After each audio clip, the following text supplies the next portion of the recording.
Good morning and afternoon, depending on where you're tuning in. And thank you for joining Forest Canada's webinar, Canada is Burning: What You Need to Know. With over 400 active fires burning in almost every province and territory affected, Canadians have lots of questions of what is happening and what we can do. My name is Jess Kaknevicius, and I am the CEO at Forest Canada, and I'm excited to be joined here by several panelists to have a really open conversation, sharing their experiences and knowledge with us. This was a quick turnaround event for us, and so I appreciate them really stepping up to be a part of this great webinar and look forward to the discussion over the next hour. From fire behavior to ecology and forest management to Indigenous fire stewardship, the goal of today's webinar is to really give you the information you need to better understand what is happening today and what we can do tomorrow and into the future. There is some housekeeping that I want to address, but before I do that, I'm just going to share a slide and hopefully this works out. Can everyone see that? Can I get a nod from the panelists? Perfect.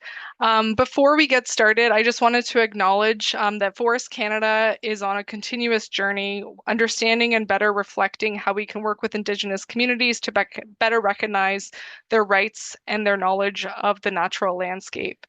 As we do that and as we move forward in our work, we acknowledge that the work that we do takes place on the traditional territories of many Indigenous nations across the Canada. And as we work towards that truth and reconciliation, we're working to build those positive relationships with different communities across the country. I want to just address a few housekeeping items. And so you'll notice we have a couple of speakers spotlighted in our panel today. The webinar is being recorded and it'll be housed on Forest Canada's YouTube page following the event.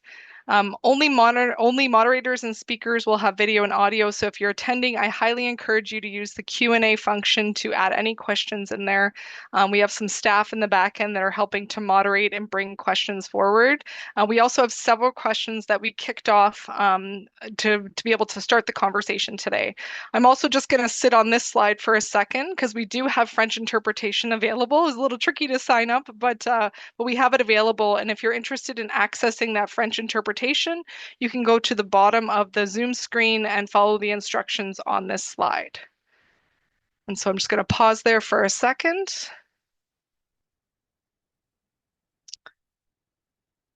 Awesome. If you have other questions, feel free to put them in the Q&A and hopefully we can help address that in order for you to access that interpretation. Before I introduce the speakers, I did just want to give a bit of a background of who Forest Canada is. So we are a national nonprofit charity really focused on a vision of diverse, resilient, thriving forests today and for future generations. We hope to achieve that through our mission of together, conserving, restoring, and growing Canada's forests to sustain life and communities. The reason we're hosting a webinar today is we have lots of questions from our followers, from our donors, from our supporters, really wanting to better understand what's happening in the fire landscape across Canada. And we feel that we have an opportunity for us to host a national dialogue, are really digging deep into this and really being able to talk about what's happening this year and what's happened in previous years. What we really want to try to achieve is for you guys to walk away with a better understanding of why are the forest fires happening, what is being done, and what should be done. And so with that, I'm excited to welcome our speakers this afternoon and this morning to really share with you their expertise. And so I'm going to do a quick introduction of several of the speakers before I kick off some Q&A with each of them. And so we have Dr. Jan Boulanger, who is a forest ecology researcher at the Laurentian Forestry Centre, Canadian Forest Service, and he's been with them since 2013. He holds a master's degree in wildlife and habitat management and a PhD in biology, both from the University de Quebec à Rimouski. His research projects primarily focus on the impact of climate change on natural disturbances such as fires, insect outbreaks, and wind throws, as well as their effects on forest landscapes. You may also know him for his active LinkedIn posts sharing the status of wildfires across Canada that blew up in 2023. We also have Kelsey Winter, who is the mother of 3 young girls, and her husband are grateful to be able to raise their family on the traditional lands of what is today is known as Esquimalt and Songhees Nation. She is the executive director of the Canadian Interagency Forest Fire Centre, and a national nonprofit that leads the coordination of wildlife preparedness and, and prevention and response across Canada's federal, provincial, and territorial jurisdictions. She has a master's in natural resources, fire ecology, and fire management. We also have Joshua Mitchell. Connecting career ambitions and his passion for the outdoors, Joshua Mitchell spent 6 seasons working as a wildland firefighter for the government of Alberta and witnessed firsthand the devastating impacts of wildfire on people and communities. He is a proud citizen of the Métis Nation of Alberta and Manitoba Métis Federation, and growing up, he built a deep connection to wilderness areas since childhood, going out with his father and grandfather at an early age to hunt, fish, and explore Alberta's mountains, foothills, and prairies. Josh is currently a public servant for Natural Resources Canada and the Canadian Forest Service, serving as a senior advisor for Indigenous fire stewardship. He supports policy solutions that focus on braiding Indigenous knowledge and Western fire science to create a more resilient, wildfire resilient Canada. And then, of course, last but not least, we have Laurie Daniels, who's the Kerner Chair in the UBC Center for Wildfire Coexistence and a professor of forest ecology. She is an internationally recognized expert in forest ecology and the impacts of humans and climate change on wildfires. For the past 35 years, Laurie has extensively studied BC's diverse ecosystems from coastal temperate rainforest to inland dry forest to altitudinal tree lines. She has a proven track record of Indigenous and community partnerships, seeking win-wins, science-based solutions to ecological challenges. In 2023, she earned the Association of Fire Ecology Distinguished Leader in Research Award, and in 2025, the King Charles III Coronation Medal for Service to Canada. And so if you're not already impressed by that level of speakers that we have today, hopefully what they say over the next 45 to 50 minutes will just impress you even more. I also want to take an opportunity to introduce Val Diziel, who's the Director of Restoration Programs of Forest Canada, who is also joining us to help moderate and contribute to today's discussion. So with that, we're here to open up and have a really open dialogue. And I'd love to kick it off by asking Jan a little bit of questions of what's happening today. And, you know, for me in 2023, I definitely relied on Jan and his posts on LinkedIn to see what was going on with the fire season, and what we needed to know and where it was happening and what was going on. And so I'd love to hear a little bit from you, Jan, in terms of what's happening this year. How does it compare to 2023? Well, thanks a lot, Jess. Yeah, so what's happening? So there's a lot of things happening, as you know it, currently in the country regarding wildfires. We are currently, according to the CFFC, at 4.4 million hectares right now burned in Canada. Just to give you an idea of how big it is, on average, even though that's very variable from a year to another.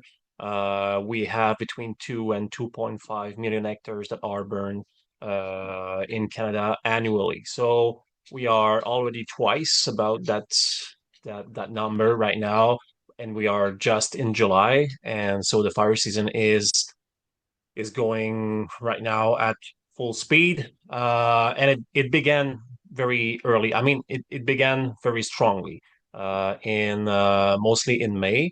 So in 2025, we already had a lot of burns within Saskatchewan, Manitoba. So you heard a lot of in the news probably about that, because there were a lot of evacuations in the recent weeks. There are still some going on right now. Also, lots of fire activity in Ontario, especially in the northwestern part of the province, and also in British Columbia, northeastern corner of the province. In the recent, well, since 2 or 3 weeks, there's increased fire activity also in Yukon territory. And so why we are seeing these kind of fire this year, we had a very, very, very dry month of May, a very warm also month of May within the prairies. Some areas in Saskatchewan and Manitoba, for example, didn't see any rain for a long, long period, for several weeks during May and some part of April too. The temperature were very high, as I mentioned before. Some regions saw temperatures that were 5 degrees warmer than normal. Something that is also very interesting this year is that the relative humidity was very low in some areas. So we had dry, warm weather, and of course, when we have those conditions are very fire prone. So if we have ignitions, either from natural origins or from humans, fire can propagate, can spread very, very quickly, and that's what we had. Especially in the month of May, we had I don't know if you remember, but in the during mid-May, we had temperature soaring to 37 degrees in Winnipeg, and that's a period where we had a lot of fire growth during those periods. Um, and so that's a little bit different from what we saw in 2023 because in 2023 we were again in conditions that were very, very dry, very fire prone, but these conditions um, were observed all across the country. So from coast to coast to even the other coast. So we had conditions that were spatially extensive, that were persistent through time also. The conditions were very dry from and warm from the end of April up to the beginning of October. And just to give you an example of this, so the biggest or the day that was busiest in terms of area burn in 2023 was in late September. So it was September 22nd, if I recall right, with almost 500,000 hectares that burned only this day. So it was very, very so it was a little bit different from this year. And just to recall, in 2023 we had almost 15 million hectares burned that year. It was twice the previous record that we had in 19, well, depending on the years, what 1989 or 1995, depending on the data set. But it was very, very uh, yeah, so we had a lot of area burn. This year, in May, the increase in area burn was quite close to what we observed in 2023. But since few weeks, there have been some precipitation over Saskatchewan and Manitoba, so the conditions are not as fire prone as they were before. But still, there's a lot of fire that are still not under control. That they are out of control actually, and some of those fires, which is very, very astounding this year, are huge. And when I mean huge, they are very huge. I mean, there's a fire. You probably heard of it in the middle of Saskatchewan. So the Shoe Fire. It is almost 700,000 hectares right now wide. It's very, very big. Other fires in Manitoba are 500,000 hectares wide. So these are very, very huge fires. So we don't have a lot of fires in terms of numbers, but in terms of area burn, there's a, I mean, it's very big because those fires are pretty big too. Those are some great stats kind of sharing with us. Maybe not as many, but big, which still probably has other implications for communities and for Canadians overall. I first met Joshua at our conference in 2024, and he shared with us a little bit about his wildfire experience. And so, we know about these fires that are happening. I'm curious if you could share with us a little bit, Joshua, about the perspective of the on the ground impact and the experiences that you would have as a wildland firefighter at a time like this. Great. Thank you so much, Jess and Marcy, for having me here to speak about this with such a distinguished panel. Um, yeah, I mean, from the perspective of an on the ground, boots on the ground wildfire fighter who's had some experience, I mean, the current state of wildfires is, I mean, it's always in flux. But the one thing I keep hearing a lot from people is, oh, we're having another unprecedented wildfire season. And it seems like we're having unprecedented wildfire seasons every year for the past 7 to 8 years. I think what we really need to kind of get into our heads a little bit is that this is a bit of the new normal, and a lot of these intense wildfire seasons like 2023 and the start to the wildfire season we're having this year is just something that we're going to have to expect for the next decade or two. So, yeah, from a boots on the ground perspective, I mean, I just have to say, for one thing, thank you to all the boys and gals and all the folks who are out there in our fire suppression units, because it is a very difficult job. It's a lot of inactivity for a little while, and then all of a sudden you're going to be working for 21 days straight, 14 hours at a time, sleeping in a tent or staying in some northern remote community where you don't have as much connection to family and friends. And sometimes, this can be, as well as physically draining, also very mentally draining on a lot of people. That kind of intense activity is something that you can see a bit of burnout. And speaking from some of the crews, I worked in Alberta in the Rocky Mountain House Forestry District, and that was one of the things that I actually told my mom when I went into it. Is I said, hey, look, you know what? No one's really been killed or no one's been injured in the last however many decades. When I went in and started in 2015. And in the last 2 or 3 years, it seems like I've been seeing quite a few more injuries and also some deaths. Unfortunately, we had a death of a firefighter from the Rocky Mountain House forestry area where I used to work. I didn't know him personally, but I know that that impacted some of our unit crew and Hellcat crew members. And I also just heard of another former colleague who got injured this year in Manitoba. Um, so it is a very grueling and grinding job. You can work up to 21 days straight and sometimes only get timed out for 2 days at a time when demand is high.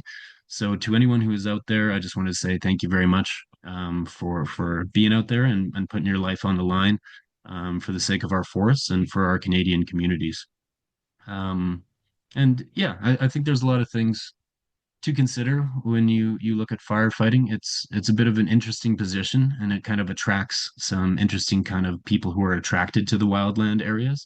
It's a unique position as it's usually seasonal in most provinces and territories. I think BC is the only province that has positions for some full-time wildland firefighters, and I do think that that's something that might need to change. Just because when you don't have the opportunity for full-time year-round employment that can also access you some benefits and other things, you lose quite a few people who are passionate and skilled to work these jobs. Um, and I do know that having people who are maybe inexperienced starting out and going to confront these wildfires is difficult. And you want to retain all the people who are passionate about this, who have the skills, the knowledge, and the experience to take on these wildfires. And that's something that I think we have to do a bit of a better job across Canada. It's certainly not a provincial issue. But yeah, I think that's pretty much it. I know that it's something we gotta keep expecting, and I hope that as we go forward with this, we keep preparing our communities across Canada, provinces, territories with the best equipped, mentally strong, physically strong, and capable firefighters that we've got. So my thoughts and prayers to everyone who's out there on the fire line, and thank you very Thanks, much for your Josh. services. Yeah, and thanks, Joshua, for acknowledging that and all the important work and the scary and, critical work that the firefighters do. So thank you for acknowledging that and giving us a little bit of a firsthand experience of what it might be like. I'm curious, Lori, Jan addressed a little bit about some of the climate change impacts that are affecting fires across Canada, but I'm curious what other factors might be contributing to these fires, and if you could walk us through the fire suppression paradox. Yeah, absolutely. So one of the things we know is that wildfires are incredibly complex. I'm always amazed when I look online or even some of our media that kind of pit the causes of fire. Is it climate or is it forest management? Like it's one or the other. And the answer in reality is it's both. And it's also the way in which we as a society interact with fire and live in these very fire-prone environments all across our nation. So if we step back for a moment and kind of think of our view as fire, we've all been taught that fire is bad, it has consequences for ecosystems and communities, and that it always has these negative outcomes. What that view overlooks is the importance of fire as an ecological process that generates diverse forests across our nation, creates opportunities to support biodiversity, the importance of cultural and Indigenous fire stewardship historically that shaped our land and created benefits for communities all across Canada. Unfortunately, here's a little irony, is our success at putting out fires that we perceived as all being bad actually contributes to the problems that we see today. We've been so good at putting out fires, suppressing them, detecting them and suppressing them, that it kind of reinforces for us this notion that all fire is bad. Because all of us here in the audience and here online as part of our panel, we've only experienced the top 10% of fires in Canada that exceeded fire suppression, that burned under those extreme conditions that Jan was describing, the hot, dry, windy conditions, with tremendous impacts on both ecosystems and communities. The other 90% of fires, the ones that burned under cooler and wetter conditions in the spring or the fall, or were low intensity fires, those are the ones we were really good at putting out. And so there we are in this situation where we've all experienced and seen on the news or witnessed firsthand the big fires that drive the negative impacts, reinforcing our ideas that all fire is bad. The 90% that we put out, though, were the ones that were doing the heavy lifting in creating diversity in our forests and maintaining biodiversity and creating heterogeneity, the patchwork quilt of forest types and conditions that actually would mediate the big fires that we're experiencing today. So there is the irony. By being able to put out, detect, and suppress fires so well, we've contributed to the problem. That's the paradox. We thought all fires were bad, so we worked very hard to put all fires out. And the unintended consequence is that we've allowed our forests to build up with fuels, to become very homogeneous or uniform over broad areas. So when fires do start today, there's abundant fuel that makes the fires more intense. Under hot, dry, windy conditions, they begin to spread, kind of generating that energy and that contagion that makes them so hard to put out. So the fires are large and severe and difficult to control, again, reinforcing the idea that all fire is bad. So here's the double paradox. So the first paradox is the unintended consequences. We've put out fires thinking we're saving our ecosystems and communities. We've made the fires more intense and more severe with greater costs to our society. The double paradox is, how do we fix the problem? Well, in cool weather seasons and years, we add more fire. So there's the paradox. By having fire back on the ground, natural fires in cooler and wetter years, adding fire through prescribed and Indigenous-like cultural burning, we can actually begin to restore our ecosystems and be able to create the conditions where the landscapes can absorb fire again without having these large, high-impact fires. And then I'll add a triple paradox.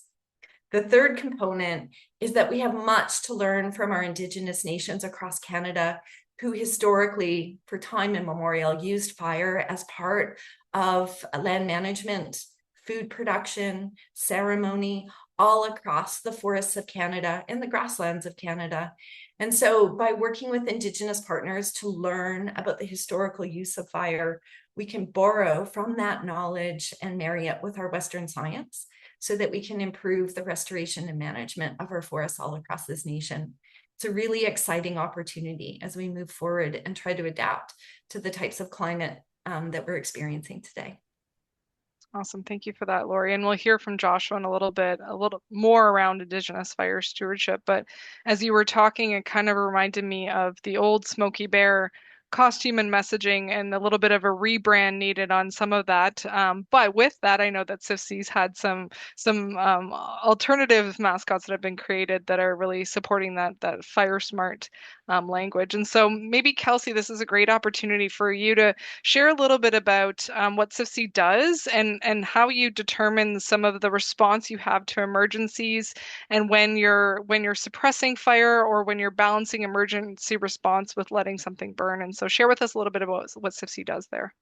Yeah, for sure. Thanks, Jess. So at CIFC, our role is really coordinating wildfire emergency response across Canada, but really when individual provinces and territories need additional support. So each jurisdiction really maintains control of their own resources and makes those initial decisions on how and where they respond.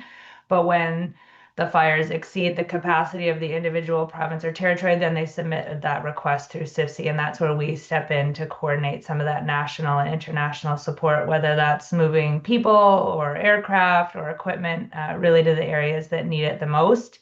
How we decide where to send those resources is based on a whole bunch of different factors, things like what Lori and Yan mentioned, looking at fire behavior, looking at forecasted risk. We look at projected resource availability across the country. So is it getting wetter in some areas that will free up their resources, or drier in others that will button down their resources? We consider things like the values that are at risk. So whether that's communities or critical infrastructure or ecologically sensitive areas that Lori pointed out. And then finally, we also use national prioritization. So those are updated daily through a situation report, and they're guided by agreements that we have standing with our international partners and with our provincial and territorial governments as well. It's a whole bunch of words in there. But really, it's a collaborative process. I think that's the strength of what Canada has in terms of our sharing of resources. It relies on really strong partnerships, great real-time information from our partners at NRCan, or Natural Resource Canada, and then a shared commitment to that protecting people and lands across Canada.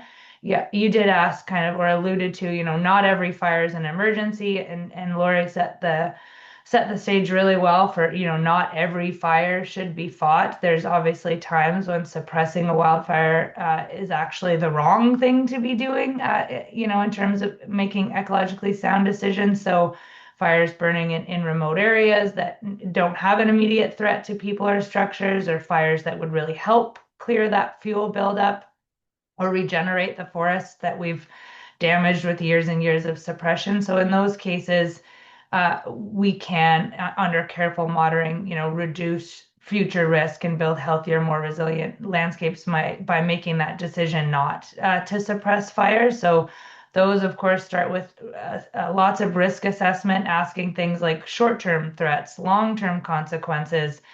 We rely a lot as well in Canada on preparedness and planning. So jurisdictions that are identifying zones way ahead of fire season where fire should be allowed to burn, so that we know clearly that those are areas that we can encourage the fire, obviously working in collaboration with our Indigenous communities and local governments to identify their needs. And then really, and this is one of the strengths of the Canadian system, communication and transparency. So if we're choosing to monitor a fire versus suppress it, then we really owe it to the public to explain why, suppression isn't the best option, or it isn't a safe option, and then being honest and transparent about that. So we try to show that in our situation reports on the CIFC website and our provincial and territorial websites, that this is a monitored fire. So really communicating to the public that we've made that conscious decision not to suppress the fire. But I mean, ultimately, and all the speakers have kind of touched on it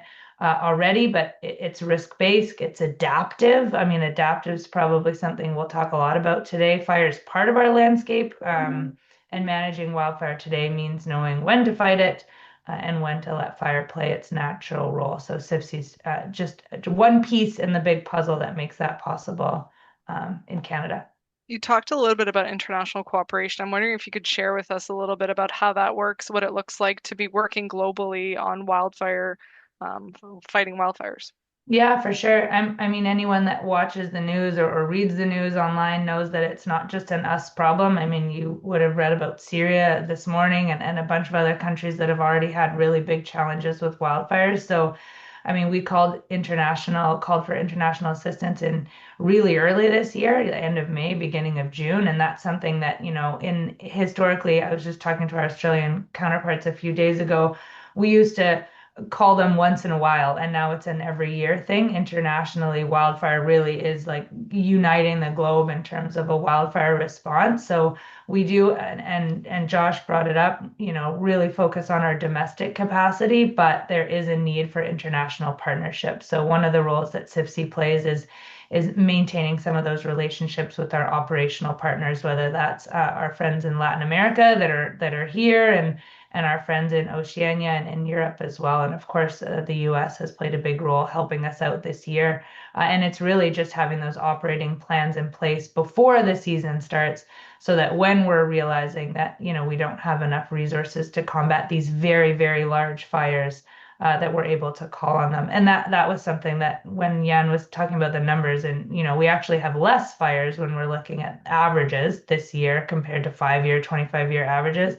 But the number of hectares is is way bigger than when we're looking at those averages. And there's this perception that, well, if the fire's under control, then you don't need resources on it anymore. But you do. And a fire that's that big, like the ones we're seeing in the prairies right now, that are 700,000 hectares, they still need resources on them, even when they're under control. So it is a very big drain on resources, and it's nice to be able to rely and to provide resources back to our international partners when we can help as Canadians. Awesome. Thanks for sharing that. I'm going to go back to Joshua, and Lori mentioned a little bit about the important role of Indigenous fire stewardship. So curious if you can explain a little bit maybe what that means and what we might be thinking about moving into the future. Yeah, absolutely. Thank you, Jess, for that. So yeah, when you talk about Indigenous fire stewardship, it's really a range of practices that are informed by Indigenous knowledge, through which Indigenous peoples and nations or groups assert their rights and jurisdiction with fire, in their communities. And one of the things that I think is very exciting about Indigenous fire stewardship as we're going forward, and it's starting to gain a little more recognition in our forestry regimes, is that it shares so many mutually shared goals with our other forestry operations, such as SIFC, our wildfire agencies provincially and territorially. And then some of the other things that it does is it's just prevention and mitigation activities that work and have been proven to work. As Lori was saying earlier, for since time immemorial, Indigenous groups have been using fire for a myriad of different circumstances. Indigenous fire stewardship is not limited. It is also a modern and adaptable practice. I know some people like to talk about traditional fire knowledge or traditional Indigenous knowledge. It's not really a term that we prefer, because Indigenous fire stewardship and Indigenous fire knowledge is modern and adaptable to today's fire regimes. So it can include cultural burning, which was mentioned earlier, and this falls right in line with other agency types of wildfire, such as controlled burning or prescribed burning, as it's called. And essentially, it's just taking the opportunity to be proactive and kind of get ahead of the fire, um, by putting fire on the landscape and controlling it in a way so that it burns at a lower intensity level. There's lower carbon emissions associated with it. And what you can do is burn in the spring, which is when traditional Indigenous fire burns would have been undertaken. And it can also provide a ton of ecological benefits, as well as cultural benefits to Indigenous groups. And then obviously the mutually shared goals of reducing fire risk through this prevention and mitigation activity. Um, so that's some of the areas that I think it's really important.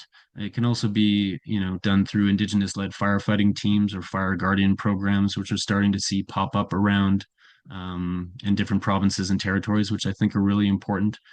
And yeah, I basically think that this is something that was kind of outlawed or banned in previous times in Canadian history, and I think it has contributed to some of our fire suppression problems that we're having now, because we have let this fuel build up. And I think the biggest point to kind of take away, if we're talking about Indigenous fire stewardship, is that it supports a lot of the activities that we're working on right now. And through Canada has a whole bunch of ideas for whole of society participation when it comes to wildfire resilience, making resilient communities, both Indigenous and non-Indigenous communities. And I think Indigenous fire stewardship is an essential part of that going forward. And it's something that I think we could see some great results for. As we start to braid it, as we would call, with some of our Western fire science and technology. There's also Indigenous fire science and Indigenous fire knowledge that can contribute to our prevention and mitigation efforts. So I think it's very important going forward, and there's lots of applications that I can see. I know people are getting more and more excited about it as we go forward, and I hope that there's greater opportunities to start bringing these two ideas together, so that we can contribute to all of Canada being a little more resilient to these fires, because they're not going to go away. We're going to have to learn to adapt to our fire-prone environment as we go forward. No, that's really great to hear. And also there's some, being mindful of the Q&A, and there's some mention of the importance of, fire guardians, land guardians, keeping in touch with Indigenous fire stewardship, understanding the impact on the landscape. And so I think there's a increasing understanding of that amongst the public. And so you mentioned technology quickly, and so I'm going to throw this to anybody in the panel. I'm curious if there's what the role of technology is in, fires now and how it's being used, and if anyone could share some innovative examples of fire technology or technology in terms of whether it's predicting or managing or monitoring fires. And so anybody want to add to that? That was hard to jump in first. Okay. I'll steal everyone's thunder. No, I'm kidding. I think that's a great question. And I think when we think of technology and fire, and maybe it's because the role that I'm in is a more operational one, people tend to think of planes, and drones and RPAS and the big shinies that appear on fires and play such an important role. But I think technology, when I'm thinking about impact and some of the ways it's really making a difference, and Yan could probably talk about it more from a Canadian Forest Service perspective, but it's in that risk identification and risk mapping and community data, and it's helping the public and decision makers from the municipal and community level all the way up to the federal level really understand what we're facing more and help us make some data-based decisions or evidence-based decisions that are helping us address this problem. And I know Josh just said the fire is going to stay. We're going to have to learn to live with it. And I think technology is really helping us do that learning in a lot more accelerated, impactful way. So absolutely, technology plays a role in, mixed airspace and some of the bigger suppression type ways, but it really, when I'm thinking about impact, has a huge role to play in that data piece and in that putting good data in the hands of those that need to make decisions. Yeah, did you want to add to that? Well, this was a very good answer by Kelsey, and other stuff that we can talk about. We are getting more and more. Well, we're trying to get more and more AI also involved in some of the stuff that we are doing because not that is, of course, that will replace anything that is already in place, but it is complementary, and with AI we can more easily sketch out some scenarios running. It could be much quicker to run, so we can explore more scenarios. For example, when we're talking about for fire management, for example, or to optimize fire management or fuel reduction strategies, for example, around critical infrastructures or critical or communities, for example. So that's something that is very interesting to notice, and we will have more technology in the future because also we will launch the wildfire sat mission in 2029, which is a satellite that will much better appraise fire activity over Canada. It's not that we are not appraising right now, but it will be much easier with that kind of satellite, given its characteristics, to monitor the fire over the country. So there are many challenges yet, but many tools that we have in our hands right now. Great. And it's interesting to hear that AI is also making a bit of a presence in this area of work too.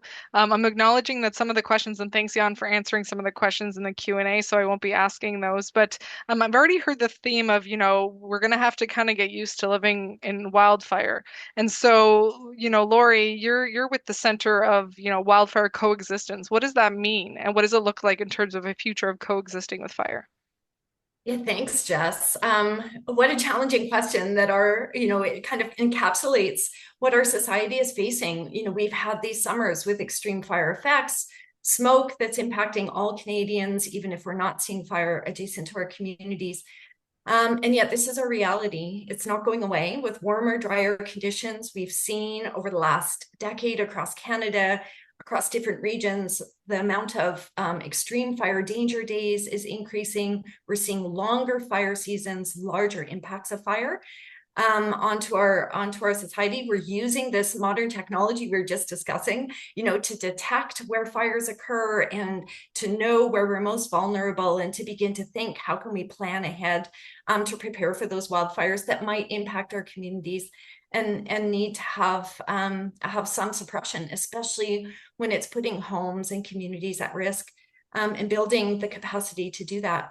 But how do we also coexist? Well, that's rethinking how we're going to manage our forests in Canada, building resilience to climate change. I know in some of the questions, people have also been asking about climate change impacts on forests, the change not only in fire, but insects and pathogens, which are changing, the rates at which trees are dying and creating fuels. 19 million hectares of forests, in Western Canada that were impacted by mountain pine beetle, which made those forests susceptible to fire that are contributing to the fires today. How we manage those forests, also have impacts. So we're learning as we go that some of the things that we've tried to do to adapt to climate change, some of this century-long fire suppression and land management have actually contributed to some of the big impacts of fires today. So to coexist, we need to learn from the lessons of the past, correct our mistakes where we've been making mistakes, and to think about ways in which we can be more proactive, mitigate the potential for these fire impacts, especially in and around our communities, but to think about how we manage our forests for resilience into the future. And so that coexistence component is really the vision that I imagine is, my kids and grandkids, that there can be fire on the land in Canada that can have those ecological and cultural benefits without putting our communities and ecosystems at risk the way we are experiencing today. It's going to take years to decades to make those changes, but that our ecosystems can absorb fire again, and that we can move forward with fire as part of our ecosystem, but have our communities and resources be safe from it. And that's that all of society approach that people have been hinting at in our conversation today, right? From homeowner fire smart to community level resilience to working across all government agencies that are working so hard towards emergency management and fire suppression when it's absolutely necessary, and fire management when the landscape can absorb it. Great. And it is everyone has a role to play, and we'll kind of get to that in a moment. I'm curious, I'm going to put Jan on the spot because I see that he's typing an answer to one of the questions. It has to do with, the role of forest management, and, what do you see as the role of forest management in, mitigating forest fires in the future? Yes, that's the big role. Of course, it's not a panacea, but it can serve to decrease the hazard at some time at some point. We know that some managements are causing more intense, more severe fire. For example, of course, all management that will favor, for example, coniferous species that are much more flammable than deciduous trees will end up with stands that are more flammable with more continuous fuel, for example, especially in the boreal forest.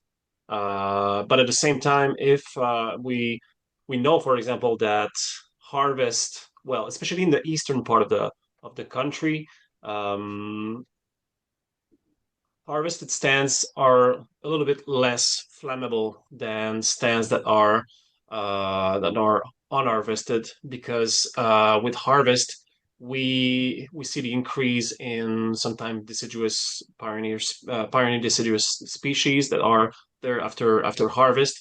Of course, that doesn't mean that harvesting is reducing a lot or reducing enough the risk for the forest because even though since the last several decades we saw a lot of harvesting, for example, in the boreal forest, especially in Quebec, we know that despite of that, severe and extensive fire can occur within those stands, and the more we are seeing harvest and fires in the same area, the more likely we are getting outside what we call the natural range of variation for disturbance for a biome. So we could lose resilience of this biome. We could see a lot more what we call regeneration failures in these area because the trees that are growing after harvest or after the fires are maybe not old enough when a second disturbance is occurring, like a fire. and so we could see those regeneration failure. So there's a lot to do about that. Of course, forest management or fire management at the same time can play a role to reduce at some point the flammability of the stands, but it's certainly not the only thing. It's not a panacea, of course. Well, that's a great plug for we have a survey going on right now for post-fire restoration, better understanding what are the practices being implemented, including species, including density, and things like that. And so, if you're one of those practitioners that's doing work on the ground, please feel free to check out our survey and contribute your knowledge to that area. I see a question here that I'm going to turn over to Joshua, which is around careers. You talk a little bit about forest firefighting. This person in particular says they're not necessarily able to become a firefighter, but they were really excited about this field of work. What are some other opportunities that they might consider looking into? Yeah, I think there's a lot of different opportunities, and there are areas that are opening up now that people are pursuing new partnerships and new ways of thinking about wildfire in the forest. You don't always have to be, out there swinging a Pulaski or hauling a bunch of hose through the bush. Um, you could go into studies for ecology, or as Kelsey was saying, fire ecology is kind of a newer field offered by a lot of universities. So that doesn't mean that you have to be out there boots on the ground. You can be one of the scientists that is involved with Jan's team or with Kelsey's team that really studies about biomes and ecosystems and how they all interact. Um, there are also emerging opportunities for Indigenous participation in this, and something that I think that Canada's striving to get a little bit better at is making partnerships with Indigenous communities. So there are some lab that are going on with it's called the Red Fire Lab within Natural Resources Canada, the Reciprocity, Ecology, and Diversity Lab.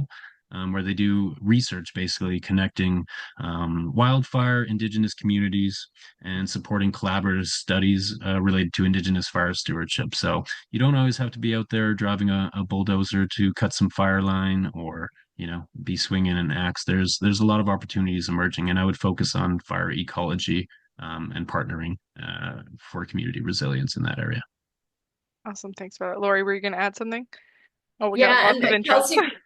Kelsey might have some comments too, but I also, for individuals and homeowners, the community, being fire smart, get on the Fire Smart Canada websites or get on your provincial websites about Fire Smart BC, Fire Smart Canada. There's amazing things that each and every one of us can be doing as homeowners and property owners, and then engaging with your community to help others get involved, thinking about ways in which we can be building capacity as well. The idea that, the communities that are impacted most by wildfires in Canada are rural and remote communities and Indigenous communities. Indigenous people account for about 6% of our population, but they're carrying the brunt of the fire impacts. 45% of evacuations are Indigenous communities in remote, beautiful areas. But their territories are being impacted by fire and putting people's lives at risk, forcing their communities to be evacuated. I would love to see the capacity opportunities being brought to our Indigenous communities and rural communities in order to build capacity for local firefighting brigades, to equip them with more equipment. We're hearing from rural communities through the news this summer, lack of resources, lack of equipment in order to respond to these fires.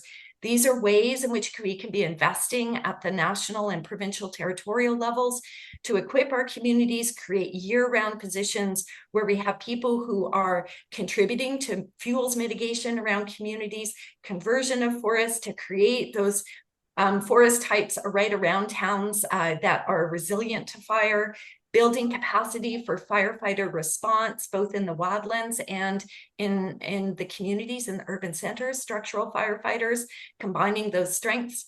And then using that local knowledge. Nobody knows the ecosystems around those communities better than the people who live in those landscapes and have grown up in them. So using that information to our benefit during fire season is really an awesome opportunity. And I'd love to see us investing in that rural and local capacity as we move forward. Awesome. Kelsey, did you want to add?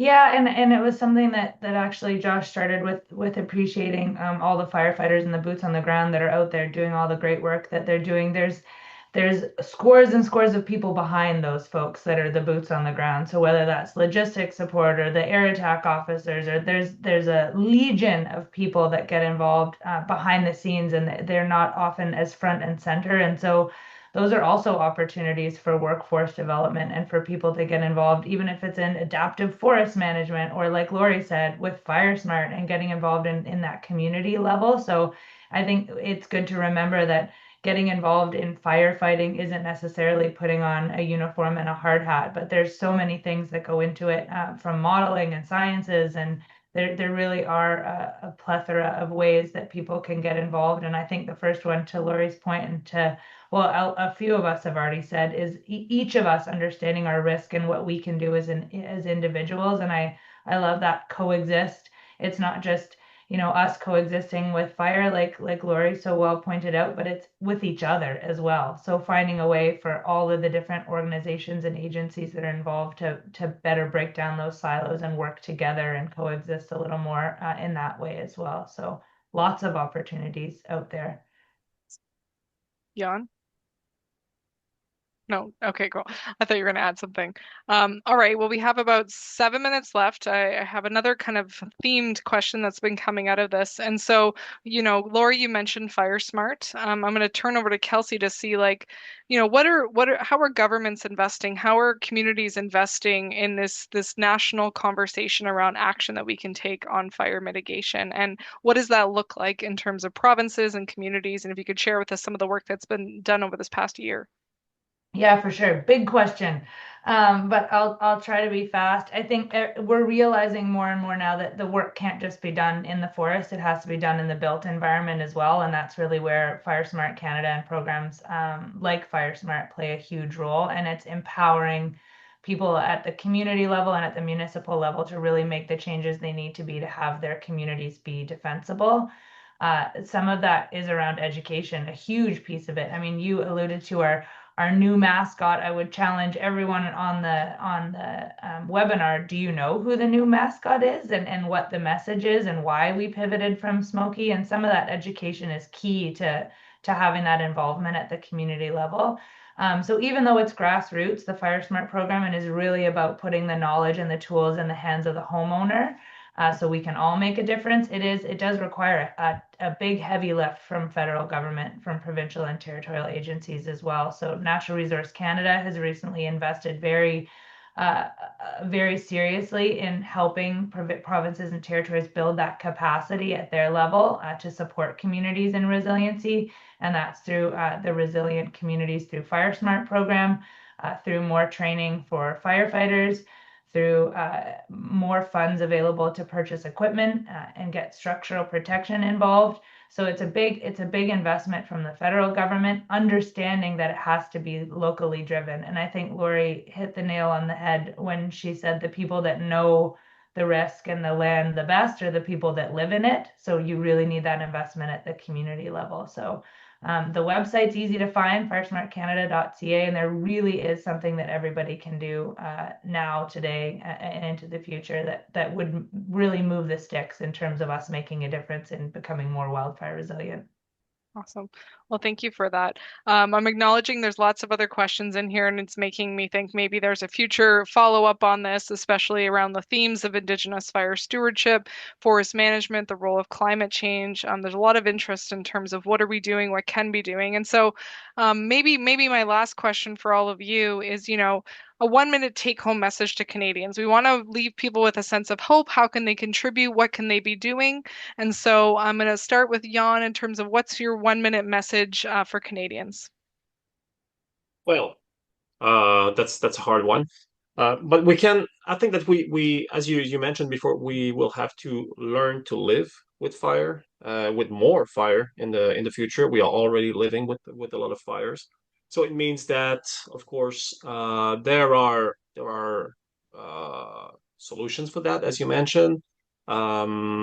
We could make for example, the forest more resistant, more resilient to forests. We can learn much more about what is going on around critical infrastructures, or our communities. We are doing research, of course, to improve the way that we are dealing with those aspects of wildfire management and ecosystem management. So there's a lot of hope, but still, we will have to learn with the fact that there will be much more fire in the upcoming decades. Thanks for that. I'm going to turn it over to Lori now. 1 minute take-home message. Oh, I'm just so grateful for everybody who came to the conversation today and keep the conversation going. What is your take-home message today? I'm going to, Kelsey's already done the pitch. Get on that Fire Smart Canada website. Think of one thing that you can do in this upcoming weekend. It was a family activity for my family over the COVID era. We fire smarted our home and yard, and it made a world of difference for us in terms of understanding and sharing with our neighbors what we were doing and why. So please take a few moments to do that. We know that having defensible space around your home is the #1 way in which firefighters, you can help firefighters in the case of fire coming to your community. I've heard over and over again from every community impacted by fire, we didn't think it was coming to our community. So lesson learned, please, all of us live in fire-prone environments across Canada. So let's work collectively to be prepared. And as Jan said, there's lots of fire in front of us. We need to learn to coexist, to live with fire. A little bit of smoke in prescribed and cultural burn season can really make a world of difference. And so these are all steps we have to take. There's lots of learning and lots of ways in which all of us can be involved. Thanks, Lori. What about you, Kelsey? I'm glad I didn't have to go last. That's hard. Everyone's going to steal it. Good luck, Josh.